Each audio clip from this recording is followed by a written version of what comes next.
পাকিস্তানে একবার সামরিক শাসক ছিল জিয়াউল হক, সে কিন্তু আর্মি ম্যান ছিল, ছোটো ছোটো চুল রাখতো। তো সে আইসে নিয়ে বলছে আমি কিন্তু খুব শিগগিরই নির্বাচন দিয়ে দেবো। তারপরে আর দেয় না। এখন তার এখানে এক নাপিত চুল কাটতে যায় নিয়মিত, আর্মিও তো 7 দিন 10 দিন পর পর কাটে। চুল কাটতে যায়, যে নাপিত বলে কি যে স্যার ইলেকশন কবে দেবেন? জিয়াউল হক কিছু বলে টলে না। তো আশেপাশে কয়েকজন লোক শুনছি, এই তুমি প্রতিদিন একই প্রশ্ন করে কেন? ওই কি স্যার ওনার চুল তো ছোটো ছোটো, ওই ইলেকশন কবে দেবেন বললে পরে চুলগুলি খাড়ায় যায়, তখন আমার কাটতে সুবিধা হয়। আপনি অনেক কিছু করে ফেলাবেন, কে করবে? একজন লোক করবে, একজন জ্ঞানী লোক নিয়ে আসবেন, বিদেশ থেকে হায়ার করে নিয়ে আসবেন, অনেক কিছু করবেন দিবেন, তারপর সেটা বাস্তবায়ন করবে কি? সেই সরকারের কাছে কিন্তু আলটিমেটলি যাবেন। তো সরকারটা গঠন করাই হলো গিয়ে সবচেয়ে বড় কথা, এবং সেই সরকারটা হবে জনগণের সরকার। মাহফুজ উদ্দিন কিন্তু একটা চমৎকার একটা স্ট্যাটাস দিয়েছিল, সেখানে একটা আত্ম উপলব্ধি তার আছে যে আমরা এত কিছু করছি, কিন্তু আমরা এখনও গ্রামে পৌঁছাতে পারি নাই, গ্রামের মানুষের কাছে এখনো পৌঁছাতে পারিনি। তার কিন্তু একটা আত্ম উপলব্ধি, হতাশা। তো ভোটটা যখন হতো সবার সঙ্গেই হতো, সবাই মিলে ঠিক করতো আমরা কাকে চাই, সবাই মিলে ভুল করাও কিন্তু একটা ইয়ে আছে, সবাই মিলে একটা ভুল করব, এটাও কিন্তু তাদের একটা অধিকার আছে ভুল করার। ভুল করতে করতে শুদ্ধ করবে, সমস্যা তো নাই।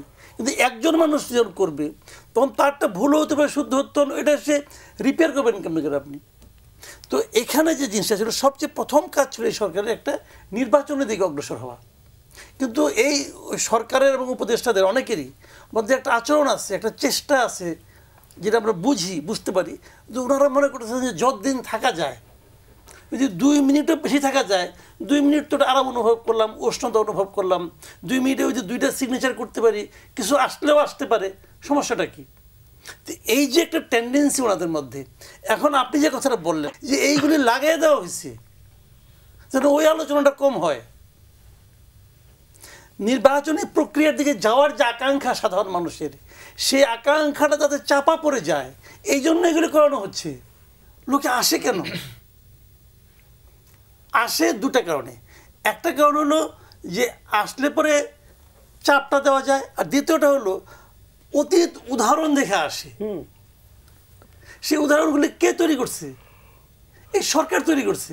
দেখেন, এটা তো বোঝাই যায় আওয়ামী লীগের কর্মকাণ্ড নিষিদ্ধ করতে হবে, এটা তো সরকার চাইছে করার জন্য, তার জন্য একটা অজুহাত দরকার ছিল। ওই আন্দোলনটা, পুরো আন্দোলনটা ছিল একটা পাতানো আন্দোলন। এটা কে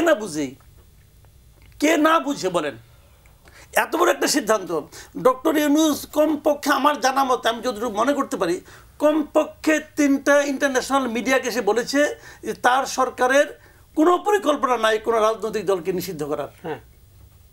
উনি বলেছেন। এখন উনি যখন এই কাজটা করবেন, তাকে ওই সংবাদ মাধ্যমগুলো প্রশ্ন করবে না? আপনি তো বলছিলেন, আপনি করলেন কেন? তো তার জন্য একটা অ্যালিবাই দরকার, যে আমি কেন বলবো। তখন সে বলছে তোমরা একটা নাটক করো, আমি বলবো ওদের চাপ আমি করে নিচ্ছি।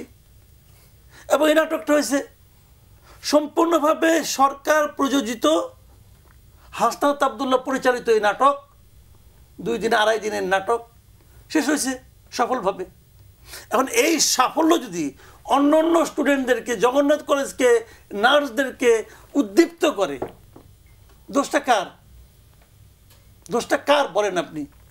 এবং আমি যদি এটাও মনে করি যে এটাই সরকার চাইছে, যে এটা আমি করুন, আরও কিছু লোক উদ্দীপ্ত হবে, রাস্তায় নামবে, এই আলোচনায় কেউ করবো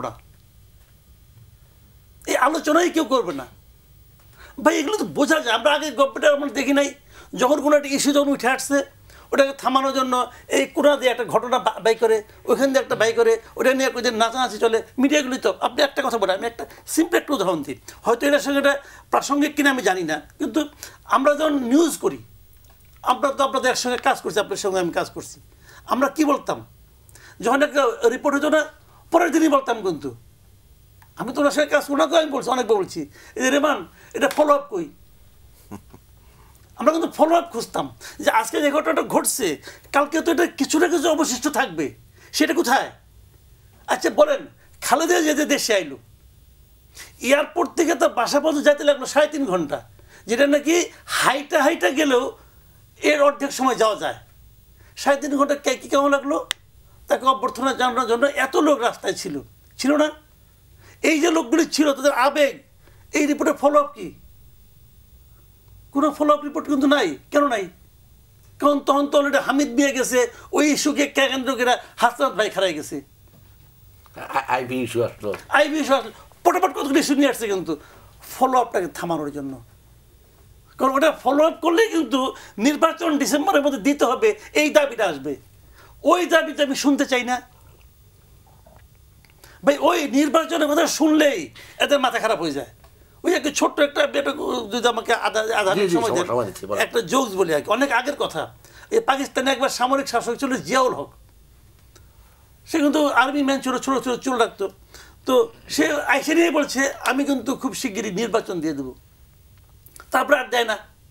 এখন তার এখানে এক নাপিত চুল কাটতে যায় নিয়মিত, আর্মিও তো 7 দিন 10 দিন পর পর কাটে। আর চুল কাটতে যায়, যে নাপিত বলে কি যে স্যার ইলেকশন কবে দিবেন? জিয়াউল হক কিছু বলে টলে না। তো আশেপাশে কয়েকজন লোক শুনছি, এই তুমি প্রতিদিন একই প্রশ্ন করে কোনো, ওই কি স্যার ওনার চুল তো ছোটো ছোটো, ওই ইলেকশন কবে দিবেন বললে পরে চুলগুলি খারায় যায়, তখন আমার কাটতে সুবিধা হয়।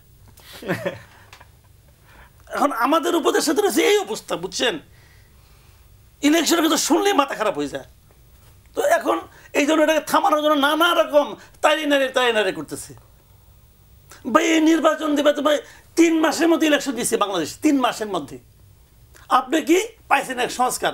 আগের গভর্নমেন্টে দেখলাম কিছু গণতন্ত্রের কথা বললে গিয়ে উন্নয়ন, আর এখানে গণতন্ত্রের কথা বললে গিয়ে সংস্কার।